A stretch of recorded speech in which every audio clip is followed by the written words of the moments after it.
Welcome in, everybody. Ready to do a deep dive on iron deficiency anemia with me today. Always ready to talk about this stuff. You've brought some really good sources here, too. NHS, NIH, even Johns Hopkins. Gotta love those. Gotta love them. So we're really going to get into it today, and by the end of this deep dive, no more stacks of paper. You're going to be an iron deficiency anemia pro. That's the goal. And it's interesting when you think about it, how something as small as iron can really throw things out of whack. Well, that's what we're here to figure out, and it's actually the most common type of anemia worldwide. Yeah. So chances are this is going to apply to a lot of people listening. But really quick, before we get too far, why should we care? Like, what's the big deal with iron? Well, it all comes down to hemoglobin. Okay. And your red blood cells, those are like your little delivery trucks.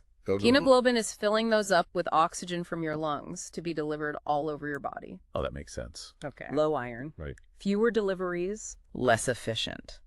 And the sources actually, they described it like a highway system. So you've got low iron. Yeah. You get these traffic jams of oxygen being delivered throughout your body. Exactly. So is that why one of the first symptoms is like that constant fatigue? You just feel like your battery's drained? So it's like your body's running on fumes. Yes, exactly. And, fatigue on its own could be from a million things, but when you start to see that shortness of breath, the dizziness, maybe you're looking a little paler than usual. Oh, interesting. Those are the red flags. Okay. That maybe something's up. And this is where it gets interesting to me, because some of the lesser known symptoms are not what you expect at all.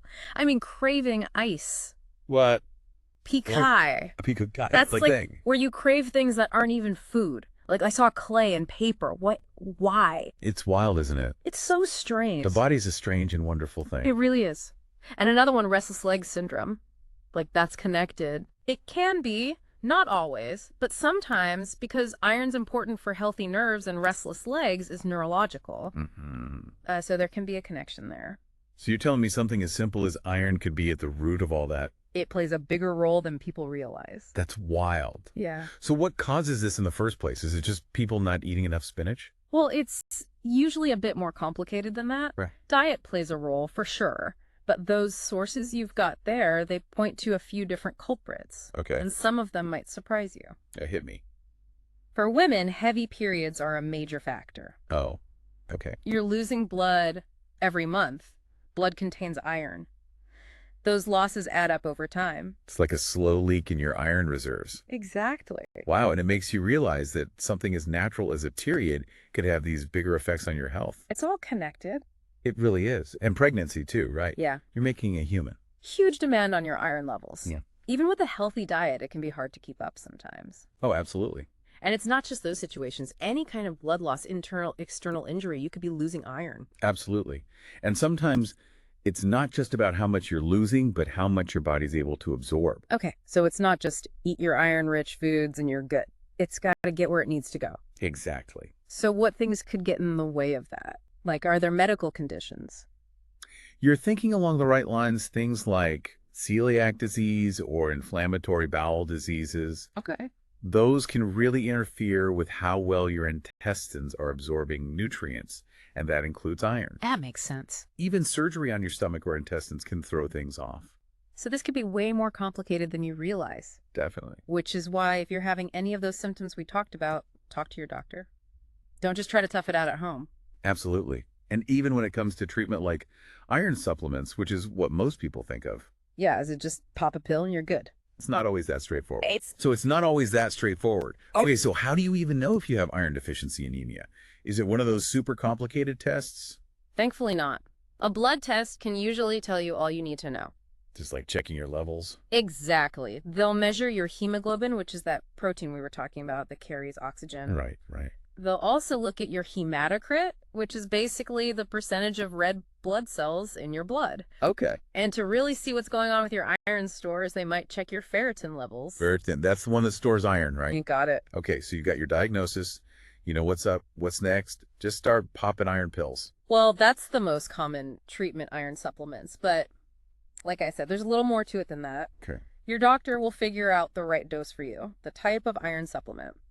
It all depends on how severe your deficiency is, your overall health. It's not one size fits all. Makes sense, because I know those supplements can have side effects. I was reading about that. Yeah, constipation's a common one. Oh, really? which is why doctors usually recommend starting with a low dose and increasing it gradually. Okay, that makes sense. Some people get nauseous stomach cramps, even diarrhea.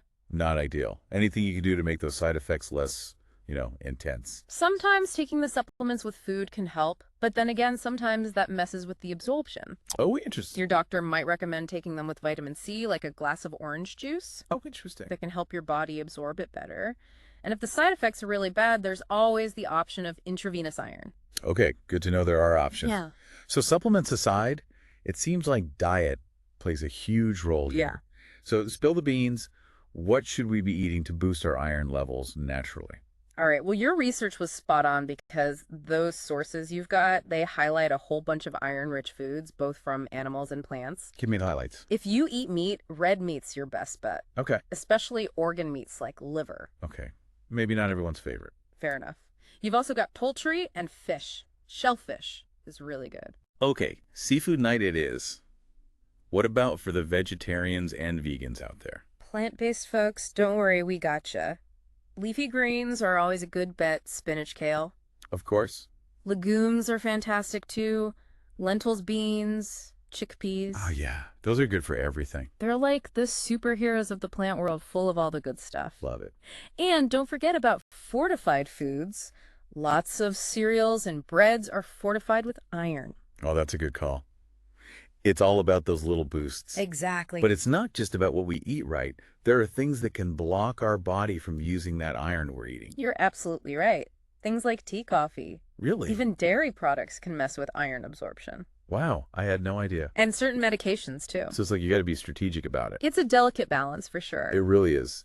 This has been so interesting. I thought I knew a thing or two about nutrition, but this is next level. Mm. And it makes you realize that ignoring iron deficiency, it's not just about feeling a little tired. This can have some serious consequences down the line. That's what I was thinking. It's not just an inconvenience. This is your health we're talking about. So ignoring this isn't just going to make you drag a little. There can be some serious consequences down the line. What kind of risks are we talking about here? Well, we've talked about how important iron is for a healthy immune system, right? Right. If you're not getting enough iron, your body's defenses are down, you're more likely to get infections. Oh, that's a good point. I think a lot of people just focus on the energy levels, but a weakened immune system is a big deal. Absolutely. And it's not just about fighting off a cold, it's your body's ability to stay healthy overall. Exactly. And because iron is so important for carrying that oxygen throughout the body, your heart and lungs must really feel the strain when there's not enough. Exactly. Untreated iron deficiency anemia can make existing heart problems worse. Oh, wow. And in severe cases, it can even contribute to heart failure. Heart failure. That's serious stuff. This is not something to mess around with. And I'm guessing for pregnant women, this adds like a whole other layer of concern. Absolutely.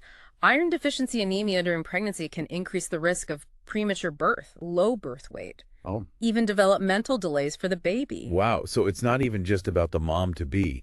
It can impact the baby too. That really highlights the importance of catching it early and getting it treated. Couldn't agree more. So after all this, wouldn't you say it's worth checking in with your doctor about your iron levels? Like, honestly, when was the last time you even thought about it? It's such a simple thing, a blood test, but it can tell you so much. Exactly. Yeah. So if anything we talked about today is ringing a bell, Namu, you're having those symptoms we talked about, Yeah. don't just ignore it. Talk to your doctor. Always better to be safe than sorry. 100%.